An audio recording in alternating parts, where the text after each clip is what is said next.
Kung hindi ka pa nakapunta sa Olango Island, dapat mong malaman kung paano pumunta dito.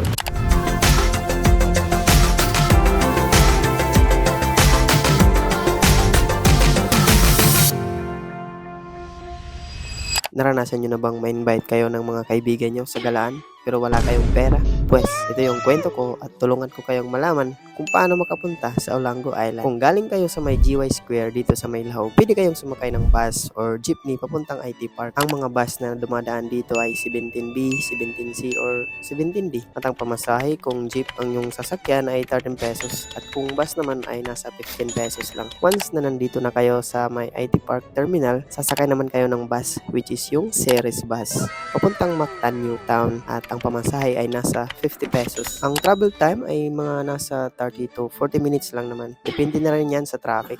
At kung kayo naman ay nagutom, pwede naman kayo kumain dito which is yun yung ginawa ng mga kaibigan ko. Bumili kami ng manok na ninakaw ni Paige ni Rickmar. Joke lang po. Pero meron din ditong puso na bigas which is nakalagay sa may kanang nakabalot. At syempre kasama na rito yung malupit na Mountain Dew. Syempre paborito natin yung Mountain Dew. Busog na kayo mga sangkay, pwede na kayong sumakay ng tricycle. Mula dito, sasakay naman kayo ng tricycle papuntang port at ang pamasahe ay nasa 20 pesos lang naman. At ang travel time is nasa 5 minutes to 10 minutes lang. So kung nasa port na kayo, magbabayad kayo ng terminal fee which is 40 pesos yung babayaran nyo kada isang tao papuntang Olango Port. So yung naging travel time namin dito is nasa mga 20 to 30 minutes lang naman.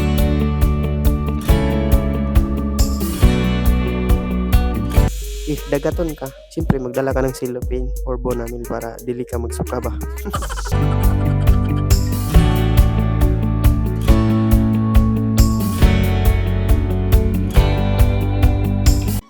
Kapag nakarating na kayo doon sa may Olango Port, sasakay naman kayo ng tricycle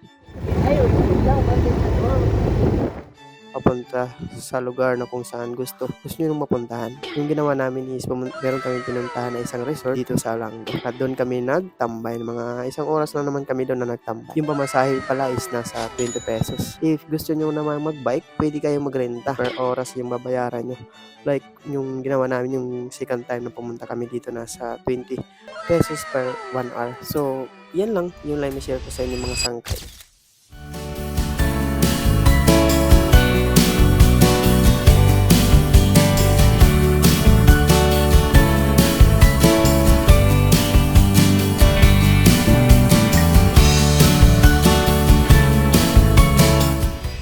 Subscribe na.